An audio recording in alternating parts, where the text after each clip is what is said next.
Hello నమస్తే, బాగున్నారా? Welcome back to Chandana vlogs. ఇవాళటి రెసిపీ వచ్చేసి ఎంతో రుచికరమైన బెండకాయ సాంబార్ 10 నిమిషాల్లో ఎలా చేసుకోవాలో చూద్దామా. ఇది చాలా తక్కువ ఇంగ్రీడియంట్స్తో తొందరగా అయిపోతుందండి. మనము హడావిడిలో ఉన్నప్పుడు కూడా ఈజీగా చేసేసుకోవచ్చు.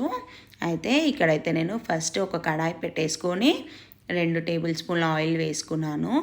ఆయిల్ వేడయ్యాక అందులోకి 1 టీ స్పూన్ ఆవాలు, 1 టీ స్పూన్ జీలకర్ర మరియు 1/2 స్పూను మెంతులు, మళ్ళీ 2 స్పూన్స్ శనగపప్పు వేసి దూరగా వేయించుకున్నాను. ఇవి కొంచెం వేగాక అందులోకి ఎండుమిరపకాయలు 4 నుంచి 5 మధ్యలోకి ఇలా కట్ చేసి వేసుకున్నాను. అందులోకి మళ్ళీ కొంచెం కరివేపాకు వేసేసి బాగా వేయించుకున్నాను. ఆ తర్వాత ఇందులోకి 10 పచ్చిమిరపకాయలు వేసి బాగా ఫ్రై చేసుకున్నానండి. మీరు ఒకవేళ కారం పొడి కూడా వేసుకోవాలంటే పచ్చిమిర్చి అనేది తగ్గించుకోండి. నేను మొత్తం పచ్చిమిర్చితోటే చేశాను కారంకి. అయితే ఇక్కడైతే ఇంగువ మరియు వెల్లుల్లి వేసి మళ్ళీ ఒకసారి కలిపేసుకోవాలండి. ఇందులోకి మళ్ళీ ఒక మీడియం సైజ్ ఆనియన్ సన్నగా కట్ చేసుకొని వేసుకున్నాను. ఇవి కూడా మళ్ళీ కొంచెం ఫ్రై కావాలి, మరీ ఎక్కువ ఫ్రై అవనవసరం లేదు. లైట్గా మెత్తబడితే చాలండి ఆనియన్స్ అనేది. ఆ తర్వాత ఇందులోకి 1 స్పూను పసుపు వేసేసి మరొకసారి కలిపేసుకోవాలి. ఇవి కొంచెం ఫ్రై అయ్యాక అందులోకి మనము బెండకాయ వేసేసుకోవాలండి. అయితే ఇక్కడ నేను 1 పావు కేజీ బెండకాయలు తీసుకున్నాను. ఆ బెండకాయలు కడిగి తూర్చి ఇలా ఒక బెండకాయలో 2 పీసెసే కట్ చేశానండి. పెద్ద ముక్కలుగానే కట్ చేసుకోవాలి. అయితే సాంబార్కి బాగుంటుందండి. చిన్నగా కట్ చేస్తే ముక్కలు అనేటివి ఉడికిపోయి మనకి ఏమంటారు నంచుకోవడానికి రావండి. ఇలా బాగా మళ్ళీ ఆయిల్లో కలిపేసుకోవాలి. ఇందులోకి మళ్ళీ సరిపడా సాల్ట్ వేసేసి మగ్గించుకోవాలి. ఇప్పుడే ఎందుకు వేస్తున్నానంటే సాల్ట్ తొందరగా మగ్గిపోతాయండి బెండకాయలు అనేటివి, అందుకోసము ఇప్పుడే వేసేసాను. సాల్ట్ వేసేసి కలిపేసి ఒక 2 మినిట్స్ మగ్గితే సరిపోతుందండి. ఆ తర్వాత ఇందులోకి ఒక పెద్ద నిమ్మకాయ సైజు చింతపండు తీసుకొని నానబెట్టి పెట్టుకున్నాను ముందే. ఆ చింతపండు పులుసు మరియు ఇంకొక గ్లాస్ వాటర్ వేసి చింతపండు పులుసు అనేది మరిగేదాకా మరగాలండి.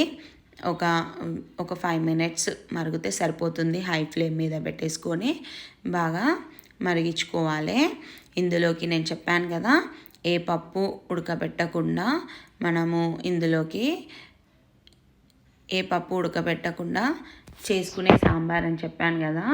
అయితే ఇందులో నేను ఒక 3 స్పూన్ల శనగపిండి నీళ్ళు పోసి కొంచెం ఉండలు లేకుండా కలుపుకోవాలండి.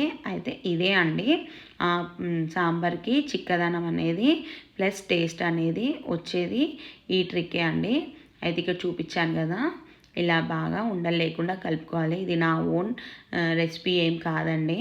ఇది మన పాతకాలం అమ్మమ్మ వాళ్ళు నానమ్మ వాళ్ళు చేసిన బెండకాయ సాంబారే అండి ఇది. అయితే ఇక్కడ చూపించాను కదా, ఇలా కలిపేసుకోవాలి ఉండలు లేకుండా.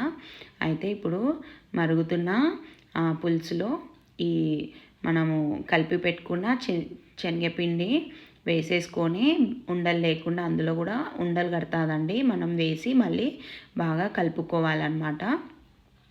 ఇది వేసేసి అందులోకి 1 స్పూను ధనియాల పొడి మరియు 1/2 స్పూను సాంబార్ మసాలా వేసి మరొకసారి కలిపేసేయాలి బాగా. ఇక్కడ వీడియోలో చూపించే విధంగా. ఇది వేడివేడి రైస్లోకి ఇడ్లీకి కానీ చాలా బాగుంటుందండి. మీరు కూడా ట్రై చేసి ఎలా వచ్చిందో నాకు కామెంట్ చేయండి. అయితే ఇక్కడ చూసారు కదా, ఇలా కలిపేసుకొని పైన వచ్చిన నురుగంతా మనము తీసేసుకుంటే బాగుంటుందండి. టేస్ట్ అనేది ఆ నురుగు ఉంటే కొంచెం అంత టేస్ట్ అనిపించదు. అయితే చూపించే విధంగా పైన నురుగంతా తీసేస్తున్నాను. మళ్ళీ కొద్దిసేపు మూత పెట్టి ఒక 4 మినిట్స్ ఆర్ 5 మినిట్స్ అనుకోండి హై ఫ్లేమ్ మీద మరిగించుకుంటే ఎంతో రుచికరమైన బెండకాయ సాంబార్ అనేది రెడీ అయిపోయిందండి. మీరు కూడా ట్రై చేసి ఎలా వచ్చిందో చెప్పండి. అంతకన్నా ముందు నా ఛానల్ని సబ్స్క్రైబ్ చేసుకొని లైక్ చేయండి, షేర్ చేయండి. బాయ్. మరొక వీడియోతో మీ ముందుంటాను.